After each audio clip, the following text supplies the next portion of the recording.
ಎಲ್ರಿಗೂ ನಮಸ್ಕಾರ. ನನ್ನ ಹೆಸರು ಅರವಿಂದ್ ರತನ್. ಈ ಎಜುಕೇಷನ್ ಸೀರೀಸ್ನ ಕಂಟಿನ್ಯೂ ಮಾಡೋಣ.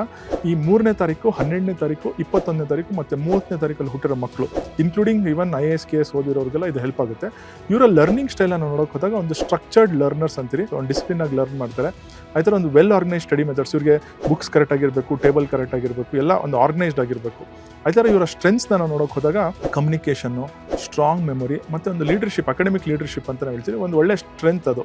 ಅದೇ ಥರ ಇವರಿಗೆ ಬೆಸ್ಟ್ ಸಬ್ಜೆಕ್ಟ್ಸ್ ಏನು ಅಂತಂದರೆ ಟೀಚಿಂಗು, ಲ್ಯಾಂಗ್ವೇಜಸ್ಸು, ಫಿಲಾಸಫಿ, ಲಾ, ಫಿನಾನ್ಸ್ ಎಲ್ಲ ಇವರಿಗೆ ಒಂದು ಒಳ್ಳೆ ಸಬ್ಜೆಕ್ಟ್ಸು.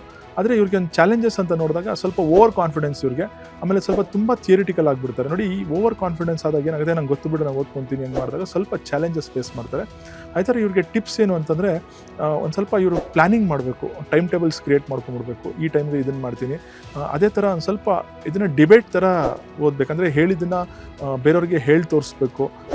ಇವಾಗ ತಂದೆ ತಾಯಿ ಕ್ವಶನ್ಸ್ ಕೇಳಿ ಆನ್ಸರ್ ಹೇಳ್ತಿಲ್ಲ, ಇದನ್ನು ಇವರು 3, 12, 21, 30 ಜಾಸ್ತಿ ಮಾಡಿದಾಗ ರಿಮೆಂಬ್ರೆನ್ಸ್ ಚೆನ್ನಾಗಿರುತ್ತೆ. ಈ ಟಿಪ್ಸ್ನ ಯೂಸ್ ಮಾಡ್ಕೊಳ್ಳಿ. All the very best.